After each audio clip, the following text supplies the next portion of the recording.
Hello again from the AXA after another pre-match press conference from Arne Slot ahead of the massive game against Aston Villa on Saturday. And there were plenty of fascinating answers once again, including two about the men of the moment in Curtis Jones and Diaz. Some very interesting ways that Arne Slot goes about talking about his players. He's never been afraid to shy away from pointing out their faults as well as their good qualities, and this was no different. I asked him about Aston Villa and their particular depth, and he gave me a really great answer to that as well. And there was lots of talk about the expectations within the fan base and within the squad themselves about exactly what Liverpool can achieve this season. And yeah, there's plenty more of that where that came from. So stick around, we'll go back to the lab and I'll tell you all about it.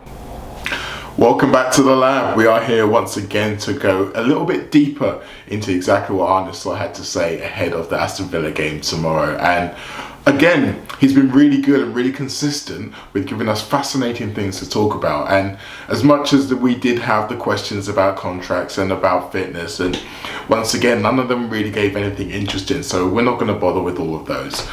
The main person I want to talk about right up front though is the man of the moment, Curtis Jones. He was asked about him, and what I really liked about the way Arne Slot answered this question is that he gave him plenty of compliments about how he's playing. He talked about how his ability to do things and try things that no one else is doing. He talks about his confidence. He mentioned once again, as he did after the Bayer Leverkusen game, about the trust that he has on him in dangerous positions in the defence.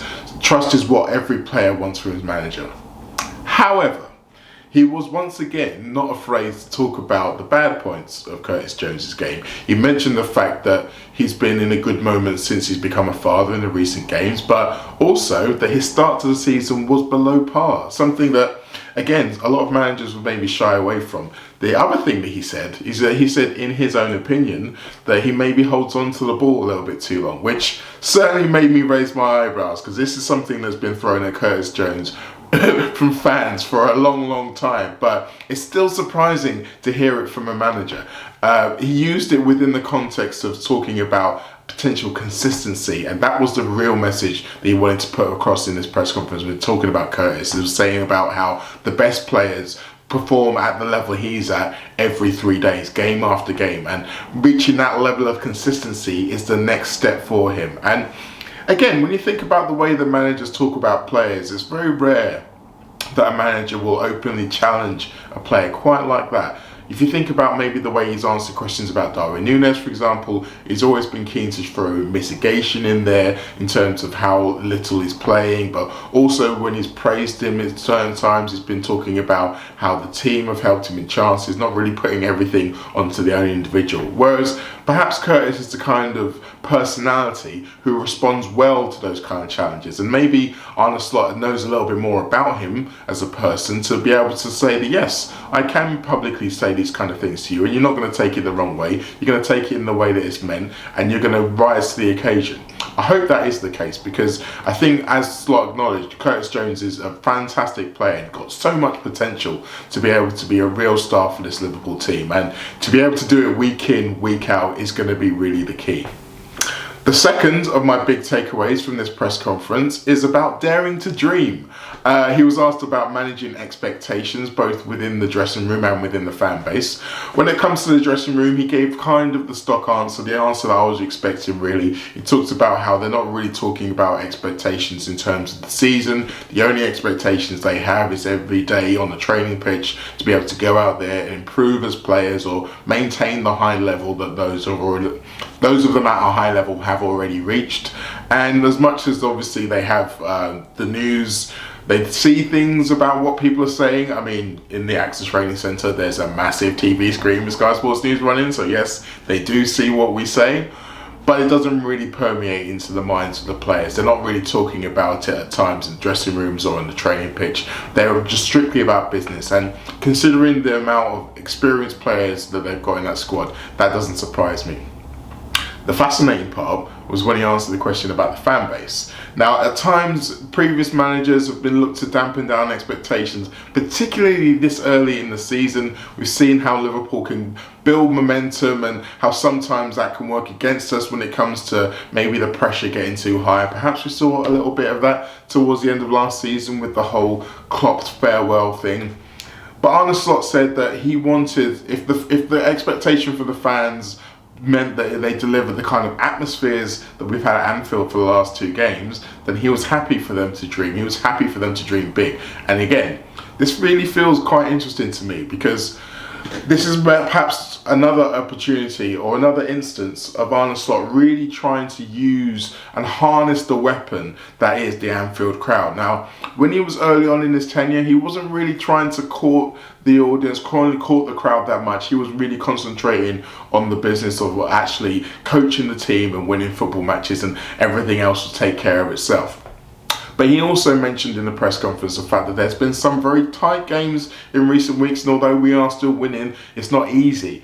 And the crowd can give you that extra few percentage points to get over the line. And now he really wants to harness this. Now that he's set his reputation, and a very good reputation, through the results we've gained up to this point, he feels a little bit more comfortable trying to get the crowd involved. So that's a new change, and one I think we're probably going to see a little bit more of, particularly ahead of the big games to come against Man City and Real Madrid.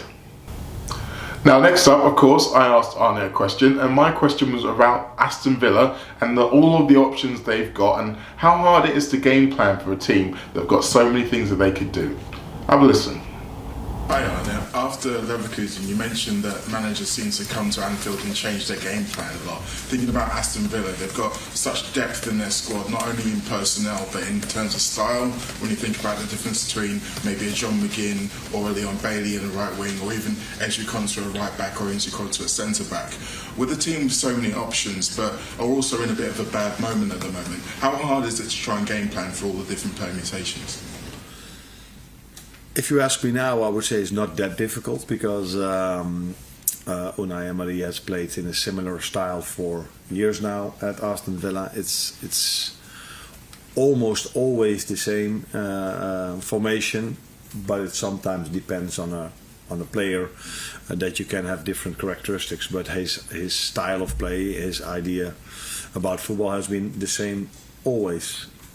Saying this, that also was the situation at Xabi Alonso, who we studied for I don't know how many games, but never once he came up with the idea of playing Boniface as a left winger and playing without a number 9. That he hasn't done at all before we played them. But that's maybe also a compliment. Most managers feel that we have a very good team, so they think they have to change their game plan, not their playing style, but their game plan a bit.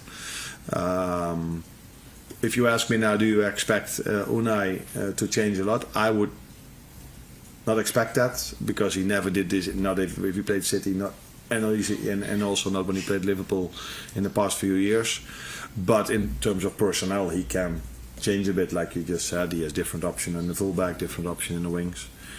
But it's always been a 4-4-2 that he's been playing for many years now.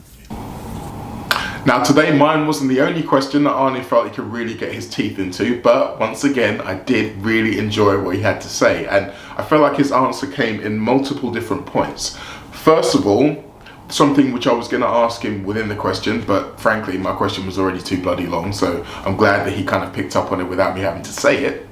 He sees it as a compliment that teams come to Anfield and change their game plan so much. Even great teams, even people like Xabi Alonso, who've had very set plans in terms of their tactical acumen and the way they go about things, they've come in and tried something different because they are so keen to try to give us a new problem, because they know how strong of a football team that we've got. And I do think that's the right attitude to have if you're a manager, rather than just be frustrated about the fact, oh, I spent all this time planning for one thing and now they give us another thing. It is a compliment. It is showing exactly how tough opponents are seeing it is coming to Anfield and trying to get a win. And by I say, long may that continue. The other part he mentioned was the fact that Unai Emery as a manager, until his time at Aston Villa, hasn't really changed much of his tactics at all. It's been very much the same thing. And to be fair, it's probably been the case since before he was at Aston Villa. If you look at his Villarreal sides in particular, and maybe his Sevilla side, you see the same thing. Perhaps less so with PSG. But Arne Slot doesn't really believe at this stage that he's going to make significant changes in terms of how his team play. Obviously, he agreed with me that the personnel can make differences, and that's something that he's also already mentioned ahead of the first Brighton game. He talked about how tactics might not necessarily change, but the players can make the difference within that. So it's going to make it slightly more difficult not knowing who's going to be lining up in certain positions, and that is a problem that Liverpool will have to solve. And considering how Liverpool have gone about in the last few games, maybe we might see another game where early on Liverpool just kind of feeling things out, not necessarily going full throttle, and then once they work out exactly what Villa are trying to do, we can go on from there. The third interesting point about this was that Slot mentioned that he sees Aston Villa as a 4-4-2.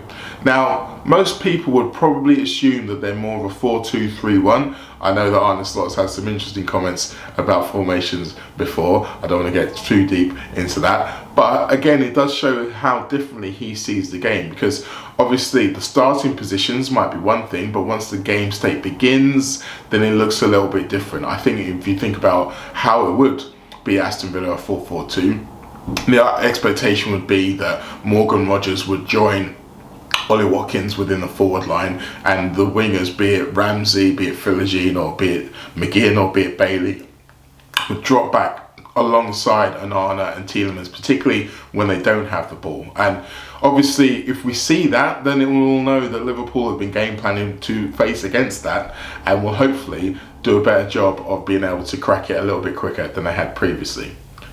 So those are my main three takeaways from this press conference. But just like Colombo, there was one more thing that I wanted to mention. He spoke about Lucho Diaz, who obviously got a hat-trick in the last game, and was asked about the potential of him being a centre forward and whether this is something we're going to see more and more. And there was a couple of fascinating nuggets in there. One, he mentioned the fact that his hat-trick came 2 goals as a number 9 and 1 as a winger, which suggested that he didn't play the entire game as a number 9, which is something that maybe a lot of us have picked up on, that there was still a lot of fluidity within the system as we were playing, even once the game got into the point where Liverpool were comfortably winning. So maybe it's not just a set of, oh, he's over there and he's over there, and it will stay like that. There were times when Gakpo and Diaz did kind of alternate throughout the game, so perhaps that's something he's looking to accentuate before. Also, he mentioned that he was kind of surprised by how well he took to the role, which tells me that maybe this isn't something that he had in his mind as a long-term thing. Maybe it's just a short-term fix, in particular while Núñez is the only fit striker. I think he mentioned a couple of times the fact that if he has 2 fit strikers in Núñez and Jota, then the likelihood is that those 2 are going to be the ones alternating. Whether that means we'll see Núñez on Saturday, I don't know, because obviously he did come on against Bayer Leverkusen, but he came on once the game was already won. And you think about the tactical acumen of a Unai Emery side and how tight this game may well be, you do wonder whether or not we're going to see Núñez from the start, or again, once the spaces open up later on in the game, that's the time to unleash the Uruguayan. We'll have to wait and see on that. But for now, I want to say thank you very much once again for joining me here for this press conference review. If you look on my YouTube channel, there's plenty more coverage of Liverpool for you all to get your teeth into. It's a behind the scenes video I shot earlier this week of me covering the press conferences at Bayer Leverkusen and the game. I'm going to be covering the game once again from a press perspective for Aston Villa, so watch out for another match report that will be coming hopefully quite soon after the final whistle on Saturday evening. That will be out on my Substack page, the one that's over there. So yeah, plenty more LFC content to come. Thank you all for all of your support. If you haven't already, like this video, subscribe to my channel, leave a comment if you will. All of those things help me. And yes, it's also my birthday today, so if you want to give me a present, maybe tell a friend about my channel. See you soon.